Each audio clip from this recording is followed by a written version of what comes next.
Hello किसान भाइयों, नमस्कार। मैं विशु आप सभी का अपने यूट्यूब चैनल विशु एग्रीकल्चर में स्वागत करता हूं।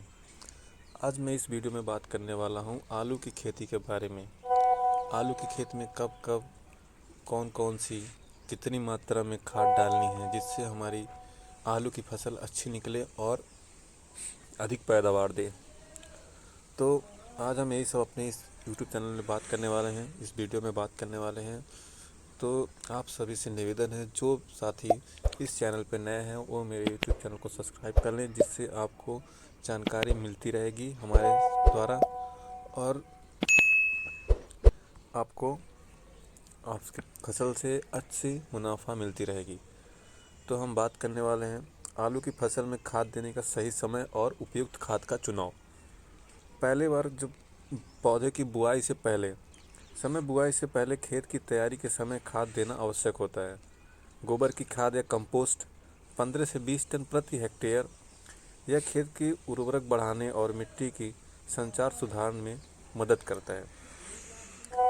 फास्फोरस और पोटास आलू के लिए 100 से 150 किलोग्राम सिंगल सुपर फास्फेट और 100 किलोग्राम म्यूरिएट ऑफ पोटास प्रति हेक्टेयर का उपयोग करें। जिससे क्या होता है, आपका मिट्टी अच्छे से तैयार हो जाता है और आलू के लिए उपयुक्त हो जाता है। क्योंकि आलू के लिए ऐसी ज़मीन चाहिए जिसमें कीड़े ना हो क्योंकि आलू पड़ने के बाद कीड़े पतंगे उसमें जो रहते हैं वो काट देते हैं, जिससे आलू अच्छा नहीं होता है। और मिट्टी जब उर्वरक रहेगी जिससे आपका आलू में विकसित होता रहेगा और पैदावार अधिक होगा। ठीक है। दूसरी बात, बुआई के बाद पहली बार खाद कब डालें। पहली बार खाद 35 से 40 दिन के बाद डालनी है। बुआई के 35 दिन बाद जब पौधे में 5-6 पत्तियां आ जाती हैं तब आपको पहली बार खाद डालनी है, जब जमने के बाद। ठीक है। यूरिया 75 से 100 किलोग्राम प्रति हेक्टेयर। यूरिया के खेत में सिंचाई के बाद हल्की गुड़ाई करके डालें ताकि पौधे की जड़ों तक आसानी से पोषक तत्व पहुंच सके।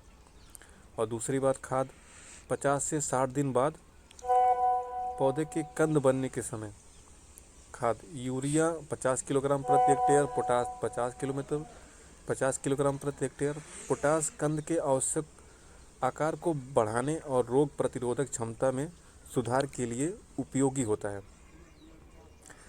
सूक्ष्म पोषक तत्व बोरान और जिंक आलू की फसल में 10 किलोग्राम जिंक सल्फेट और 5 किलोग्राम बोरान प्रति हेक्टेयर का छिड़काव करें।